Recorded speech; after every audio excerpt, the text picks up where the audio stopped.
Porn. If you've been on the internet long enough, you probably stumbled across it or actively searched for it. It's something that multiple nationalities, different ages, and men and women, they constantly watch porn. And so this video will be looking at the psychological breakdown as well as its effects on our relationships with one another. Basically, also it will also be tackling the spiritual effects of porn watching. Before we begin, we should go on how we first encountered porn. I also want to share my experience. When I was a young boy, I was biking through my village, just like any young boy would. I bumped into a group of my friends. They were looking at this magazine. I was wondering, what is this magazine? Let me check it out. So when I first saw the magazine, I was shocked because it was the first time I saw a naked woman. And I was shocked at that time because I thought that men and women had the same private parts. So this was my facial reaction. So it really changed the way I saw life after. Especially, I started watching Naruto, I started noticing different things. Then, when I discovered Google for the first time, I discovered that you can search anything that you want on the internet. So, as a young boy going through puberty, I was experimental. So, I didn't know how to talk to girls, so I Googled cute girls. Then, it led from there, and I started surfing the net. And the feeling of shame and guilt after you feel like, especially after the first time, you feel like you're the only person in the world who's ever watched it. It feels like you're in a box of shame.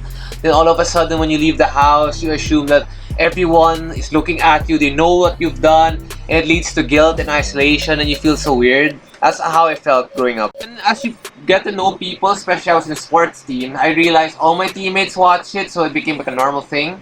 But just because lots of people do it doesn't necessarily mean it's right.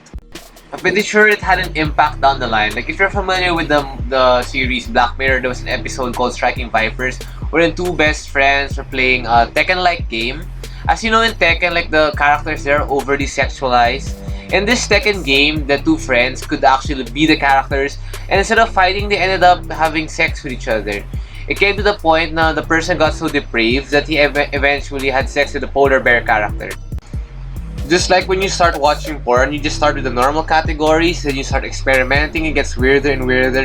This guy was married, but he wasn't sure because of the game. He ended up, he wasn't sure if he was gay or not, so it really messed up his marriage, big time. And I watched a documentary by Mia Khalifa, a former porn star. She spoke about the behind the scenes of the porn industry, how women are exploited, how they're put in uncomfortable situations.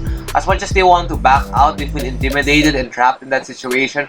Most of them were coerced there, or some of them were actually sex trafficked. That's why they're in that position, or they're just in desperate situations. And what it does, it makes men see women like as money-making machines or not as actual people. And it also leads to people not knowing how to interact with one another properly and wholesomely. And because of the false and unrealistic expectations that was developed by watching porn, it often leads to an erectile dysfunction because you expect certain things to happen that doesn't really happen when you actually have intimacy with your partner. It will often cause insecurities that will eventually lead to the deterioration or the breakup of the relationship. It's pretty sad, isn't it? Now let's travel back in time to find out the origins of porn. Basically, back in the pagan times, in the temples, the high priest of Baal and the high priest of Ashtoreth would perform sexual acts in front of a crowd. When the people will get aroused, they will also hire temple prostitutes, or they will also have sex, invoking the demons or the demon gods to, bless the land. Basically, it's the same thing nowadays, except it's via online, via porn. As I mentioned earlier, sometimes when you watch porn for a while, you end up going to the weird categories. I had a friend who actually went to the demon succubus category. He got so aroused by it, he thought that perhaps if I do this in real life, I could actually summon a succubus as hot as this. But little did he know, he ended up summoning something like this and cursed his love life. It's a sad story actually. And if you're familiar with Ted Bundy, the serial killer, basically when Ted was on death row, he confessed that the origin of the raping, the killing, all started when he was a young boy when he got addicted to porn. After watching porn, it wasn't enough for him. He had to try it out in real life. It ended up bringing the deaths of so much women and eventually led to his own death. So, yeah, that was really sad. Now let me get into another story. Example of King David, one of the greatest kings of Israel. So King David was supposed to go to war with the rest of his men. But for some reason, he decided to stay home and sleep. Then when he woke up at night, he went to the rooftop as he surveyed his kingdom. He saw a beautiful woman bathing. So he sent his guards to ask, "Who is this woman?" The guards told him, "This woman is named Bathsheba. Isn't she the wife of your close friend Uriah the Hittite?" But King David was inflamed with lust and desire for Uriah's wife that he forgot about all the things that Uriah has done for him, how he was been with him through the past, the hardships. It was really sad. So he took his wife and he looked her in the eyes, and eventually King David did the unthinkable. He slept with the wife of one of his most loyal and trusted men. And eventually Bathsheba got pregnant, and he told David, "My lord, I am pregnant." Oh no! That's a big scandal, especially as a king of Israel. So what he did, he called Uriah back from the war. He was like, he tried to get Uriah drunk and told him, "You go sleep with your wife." Such a sneaky way to hide the fact that he got Uriah's wife pregnant. But Uriah was like, "No, how can I go home and lay with my wife knowing the rest of the army is fighting in battle?" Such a loyal man he was. So David even tried to get Uriah drunk, but Uriah still was firm in not going. So King David, realizing this was a lost cause, told Uriah to hand this letter to his commanding officer, and he sent him back to the war. Little did Uriah know that letter was his execution letter. So eventually, during the war, they put Uriah at the front of the battlefield and they pulled back so Uriah would die. So King David, thinking that all is well, thinking that he got away with it, but God saw everything, just like he sees us when we watch porn. So the prophet Nathan appeared to David, telling him this story.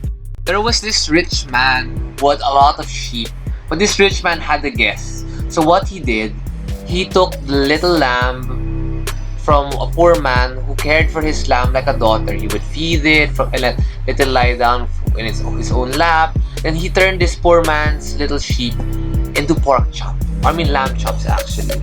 So when King David heard the news of this story, he was furious. He was like, "Who is this wicked man?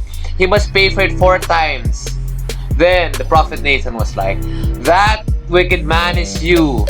This is what the Lord God of Israel says. I have made you king over the whole of Israel and Judah. I have given to you the kingdom. And if this was not enough for you, I would have given you more. You have despised the word of the Lord by taking the wife of Uriah the Hittite and having Uriah killed by the sword. Because of that, the son that was born to you from the wife would die." So King David, being convicted by the guilt of his sin, said, "I have sinned against the Lord." But the Lord in all his goodness would forgive King David. And King David will actually write a poem in Psalm 51. "Have mercy on me, O God, according to your unfailing love. According to your great compassion, blot out my transgressions. Wash away all my iniquity and cleanse me from my sin. Though my sins are like scarlet, they shall be as white as snow." Imagine the murder, the betrayal, the lies, all started because he couldn't take his eyes off a naked woman taking a bath. Basically, that's porn. It even shows that even the great kings can fall sometimes. You may not be on his level or the serial killer type like Ted Bundy or my friend who's someone a demon. So no matter how messed up you are, there's still hope if you put your trust in the Lord and allow Him to cleanse your mistakes. So there's nothing too messed up for Him to repair. And stop watching porn and just watch my other videos. If you want to know what happened to the rest of King David's sons, you can check out the Joker, King Solomon mental breakdown. So feel free to subscribe and see you in the next episode, guys.